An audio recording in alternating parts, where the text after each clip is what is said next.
Manen koye no Debbie me baba. I am mama KaakyireFM sunie. Musumfo SP KaakyireFM. And then so yasa besia biom e bedwendwen nsem ba ko menu bia nenam social media. Edumba pensuo bia e wom se yasofo yi. Aya mo ye no ma bia ya na enye. Sisem to kwa kone no market with me no sumpo no. And just obi tumi nya opportunity no e betena se ye ne opa bia. And ye ba be din komo. O konfo bi abetena social media na ne se bia work no. Ha ye ba ho sisi a. Na ye nya ka se de uni wa hu bi na ye hu ne ekọ. Menim ne se wa brabo so. Menim ne se brabo ne so. Mama KaakyireFM. Se edumba penso bia ope help o social media dia o ba na me wo pe wa ba be. Ya kwa video bi. Na video na ye kwa ko hwe no. Malam bi awaye na dwen se o ye konfo na wabobobo asofofo ni bidin. Se asofofo no no nyina ne ko ensu ase. Ono nyina ne kopo ase wabobo mudin na ye ko video no na ye mla na ye ba emunsam no eni akasa ye be hu bi. That's what you from another town. Oh yeah. Obu o me ko nsu ase osafofo no bia woni de obia ode ope sa asofo ye woni kokontwi ekun odi amono ekun yi adonchedua akede ba mo komo ni so o mo tokoro mo kunu nyina mate o mo woni so to se obofo so onu na Yesu obolo ni Yesu moja no all of a sudden Yesu mu ntokwa okay ntokwa omo kun but sunsumu no ya wa mate o mo woni fisem na me spiritual leader na so no mu nya ne konsu na se me sunsumu ya mate o mo woni na se to kwa no mo kusobolo to kwa na Yesu obolo mo wa Yesu obolo ntokwa papa chere ma ye ne enye obolo ntokwa mate o mo woni what do you na say sunsumu mate o mo woni ma no ota wa mate o mo yemi nyina woni okay fisem na me spiritual leader it's what Yesu obolo wa say so fu bi be ka chem say waji di wo kan ha bia no ka chem say me say me say so for control say me bua ombra na me show evidence in chiremo.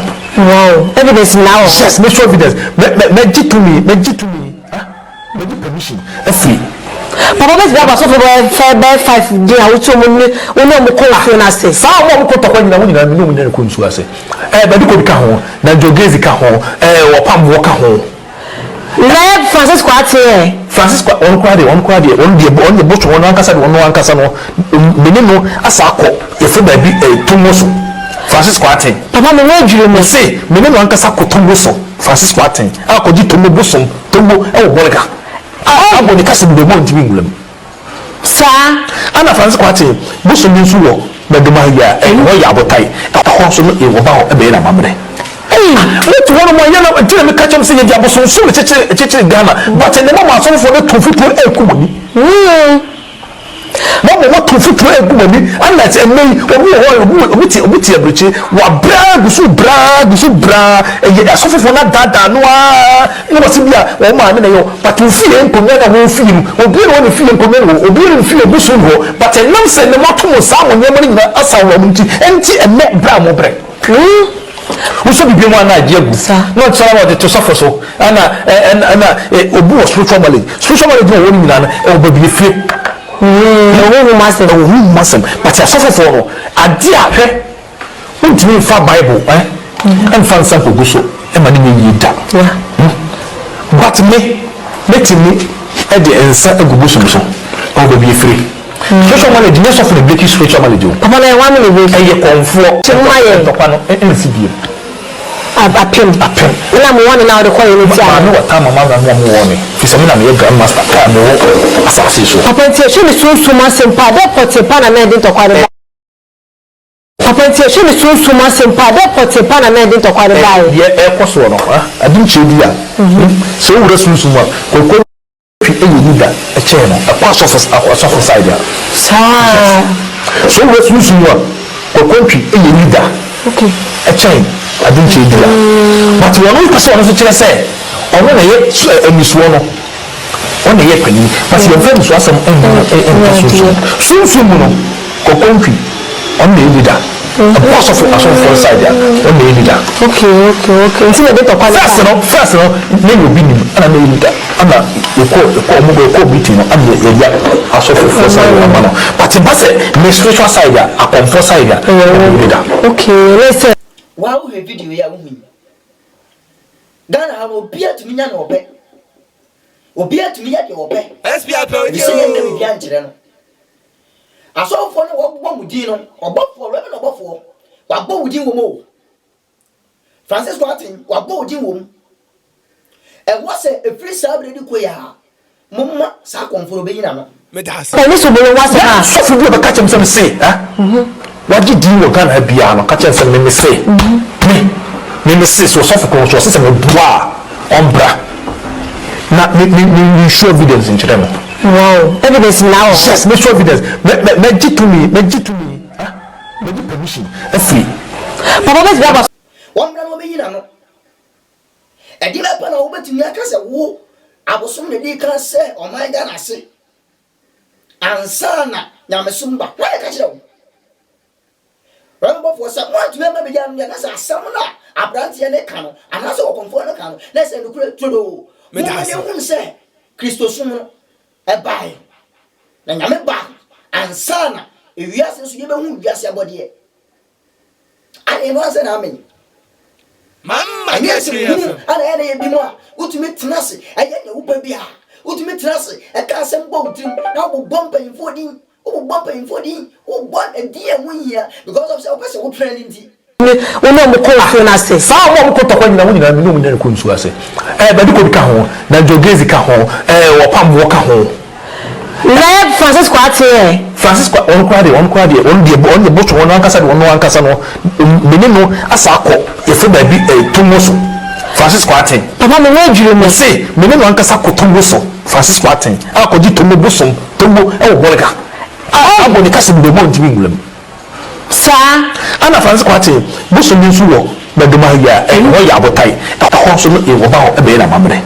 Let one more yana until me catch him say ya bosom so cheche Ghana but the mama so for the to people e kumoni na de kuma kura say e duru pempe so bia wo tra TV ho a ana fiska be we say na me say na ma sa no mani na ja no ma bia e wo say e free sable ko na mama KaakyireFM na mpanyimfo bam na mutu sa adnase one say na wo say na ma no obewi obefre na switch off out of cabbage area. Me da se adie no me ye pese yi ade obi asori a obetra social media de opa bia na opese wo ye no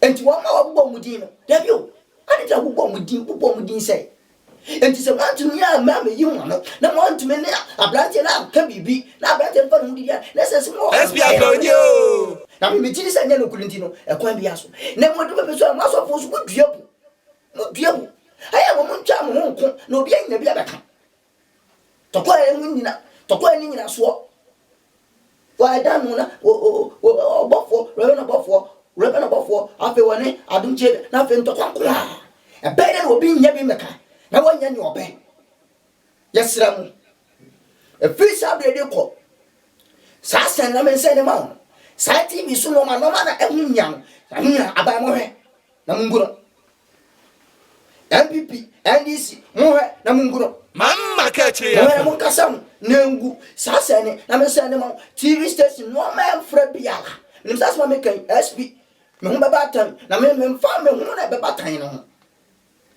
obi antimi nyam foko obi antimi nyam hwe anya wadwene mpoda fise wontimi ma metena na nyam fa kamera meto so na wonya nya opa bia mo baso bodin bom mudin Francis Kwate kwade on ne kura ne ko bia bi e wo sirem ba bi ha sa na otimi kasa kamma me tabinti obi atumi ka na opa won ya be pressa na nase me kam kire wo obi atumi nya obi afoko e free sable ko ano ma bia wunya bia ba be kan e twa se wo se ba be kan ke free sable ko mama KaakyireFM mo pa mo na esi fom na free sable ko wo bibiala wa na gi so mo be no pe e wo man mu no ya ma mre ni no na wo ya dia wa gene ho wo ya dia wa gene ho ya ko video bia ba na eda na serepa du pepe so bia o man ha aya obi oba be kan adwen no say nipa ne pene sempa na me hwe video no na me hwe sibia afia obo ayiem na wa fa ne ho na afia pe onyo na se enya semkuba na eduru pepe so bia me gire se afia be kan wo man mu se asante fo do munye yan me kai sasem afia be kan sem bebre afia du yatem nanso ye ko video no na ye hu wona afia da wo mase obobo omudin na kire se o man mu afia wo ye popra afia o matu chama efi se o man eduru pempen so bia obi obeye no ma munya na wo se eternity no say nipa obeye abon se mama KaakyireFM why are there papa eh sa wo dom sa samba afia wo nyamabo oh kama you go video no nyamlesia me papa be call hospital father tv fire for specialist eba Ghana. I said I don't want to break your heart. Let's see how we can save your father. Father takes some of my money dio me monzo me mother yeah father na ka wan you 2 billion our dear year boy we are sitting here so mbetiti entemanye yie dampo de enso enso de ni de selo no ye de mano enti en hase his excellency Nana Kufuado dan kwa Bema ya to aba ma ne de Ghana shonsa ya me show yay madie ni na his excellency Dr. Baumia ya me show his excellency me papa John Dramani mama ya me pejao his excellency Dr. Alan Chematin yeah me offer asom ya me show Chema to me hey oh jai Mr. Fredo yeah na me say no kwaje wine kwaje wine Dr. Kokutin Prophet Ebenezer Adakwaya Adom o jai to aswe yeah Doctor Ebenezer Adakwaya Adom one is one who obambo I want to hear say yeah papa mami mun kotodwe me pun kotodwe yeah papa what shall we be ni monyam na mi sha hey president aso hey ne pa do say na wo be ma papa am on what president ba just a work of juma just a work on a book of Juma. Yay! Me offer. Nyame fan quantity sha because the nipa bebe we ase abenya bia wo bi.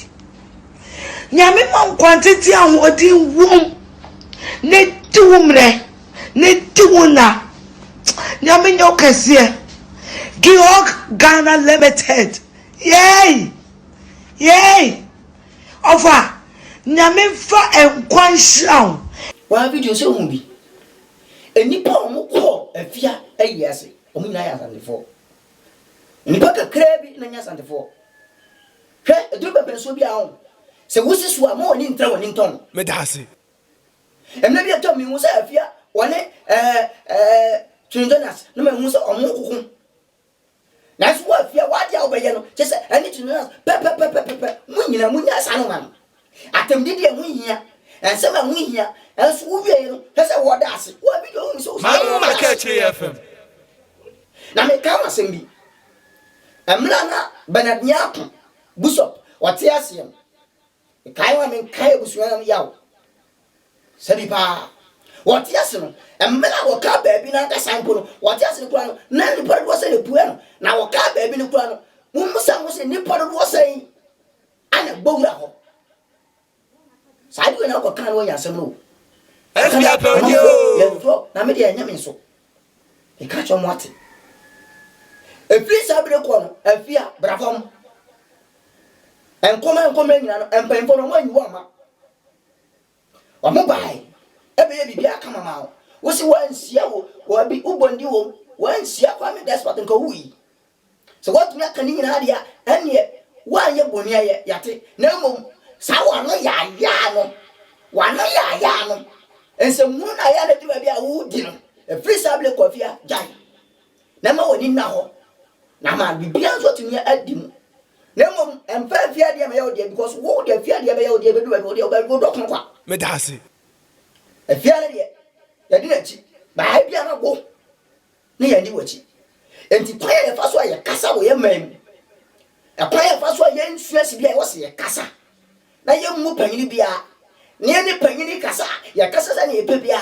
ya tam kambra ne ya ka ne epe bia ensama ho hia wo mam ne wo se bunu bia ye mu no o mam ye mu ye o mam ye ni do ma ye ho no e free sab le di ko ina mu ye nja sa su ne ban no mu ye nja su ba tantan su ba KaakyireFM a free sable ko mu ye nja sa no menina na amade ye pese ye pem kon atumi aye o man ya ese pa o man ya ese e free am frase adim kompa info su ina ene uton ya nto ene uton ya nto uton ya nto eya ndi sifo uton ya nto eya bi before uton ya nto afole ko nyina uton ya nto mo ye den mo ye den mum ye jumo na maburu ye bi o ye guso ya ko mun kaye galamse no se anya juma ampa so yate ase bi ko se galamse no asese ye ni aso de ni ehu bi yate na mum bia juma mum bia juma SBA perio station bi na wo hwe de accident bi asi wo ya kwa ya mai mu ha ani ya kwa train station accident tumisi ya kwa ya mai mu adun ba penso bi so a mo so se dun ba bi na sa ba ni de juma ba na mo ya mo ye ni ye aban de juma ba se mo nya munye niye munye opom na munye se mo amodia na munye ya abro na don pane anye no me hunhia na moye obiansa nsuban wa vim obiansa sa na ma drum ba besu na aban de juma ba ya hweso ye na juma na anye basa ya mi bi na ba besi so a ade on ba ye no omunye niye SPA yesu ya munto ye andi si na ba besi so a anu mo munye niye na ba yesu ye nimu ni yesu ya munto ye avesu so ye baburu adwuma na ba so a so fo so ne ye bi e jase de bia na mo bo abayachi so mo mpabre mo fa mo san nya adwuma aban de adwuma ba ko na mo ja na ye basa na asai obia san suban afi wo man ye die ne hwehwe e free sabre de koida o man mo yesi pa the president awusi so o man won ti se mo yesi ya e mo yesi please de obetumi obaya de abo bia